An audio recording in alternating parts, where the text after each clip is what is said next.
is the holistic living all about? We have to understand and we have to balance our physical and our mental health for sure, for which fewer the times the space we are in is the important character which plays a big role in getting into a, you know, physically and mentally sound space and not getting a lot of stress, because in modern times, as the lifestyle we are so much surrounded by the stress.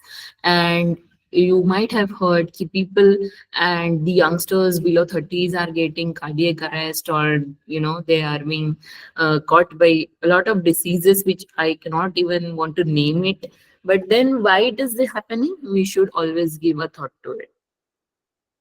Moving ahead, we will quickly understand the five principles which are involved into it.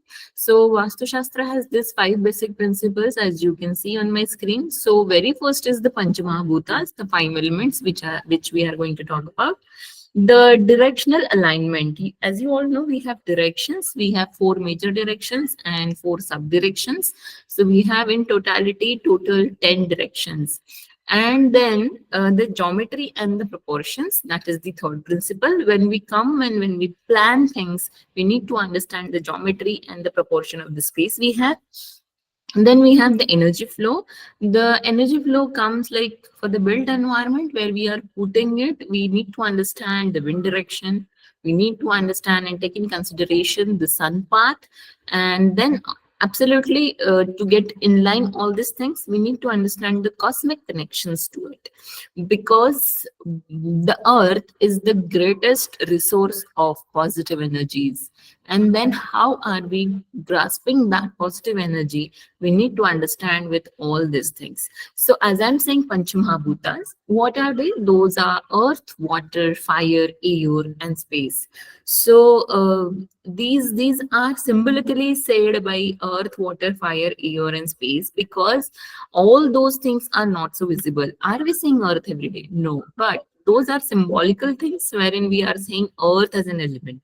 We do see water, we do see fire, but we are not seeing air. We don't understand the space and the open space per se. Every day and every moment we don't understand, because we are into the space and sometimes we don't realize this why the space is.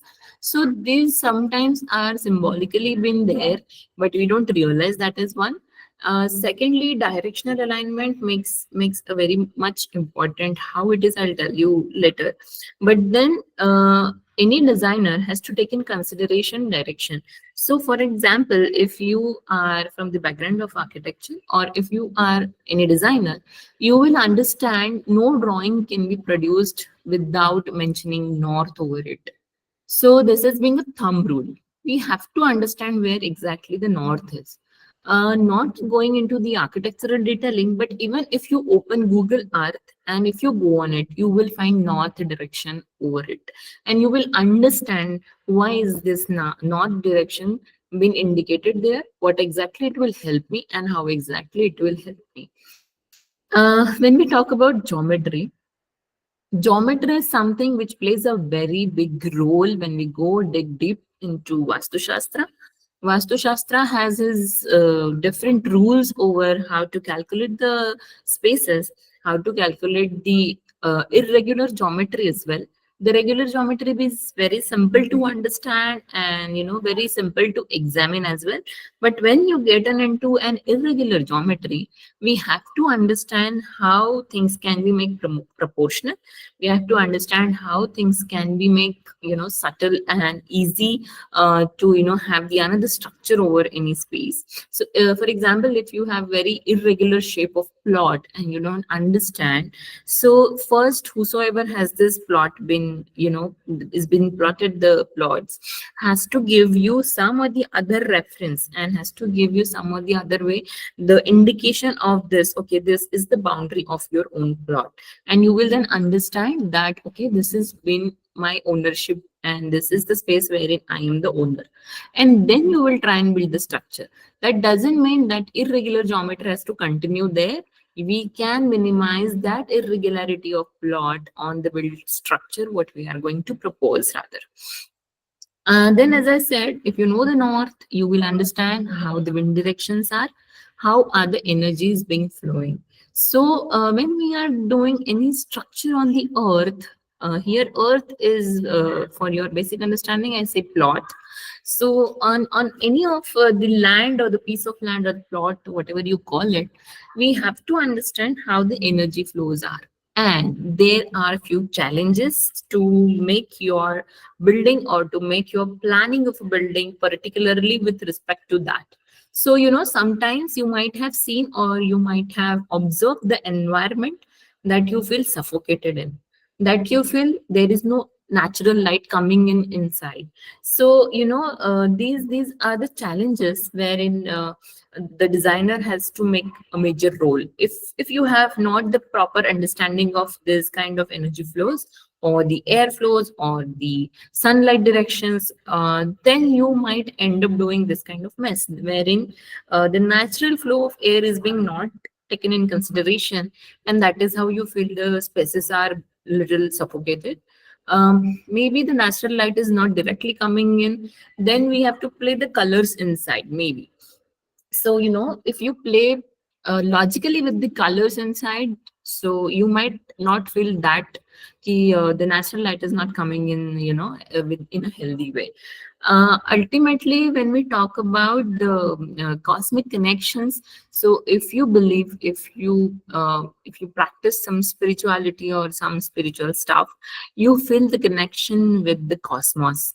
And the cosmos, where it has come from, the creator of the cosmos, the god Brahma himself, is a beautiful designer, I would say. He has designed this cosmos that any being on this earth, be it human being or the animals or the plants, any living species on the earth, can have a proper, that ecological cycle in itself, because it has been aligned that ways. We cannot be being with very healthy, or we cannot be sustaining a lot proper without all this ecological cycle. And then with this natural cycle, whatever we are doing then afterwards as man-made things, we have to balance that.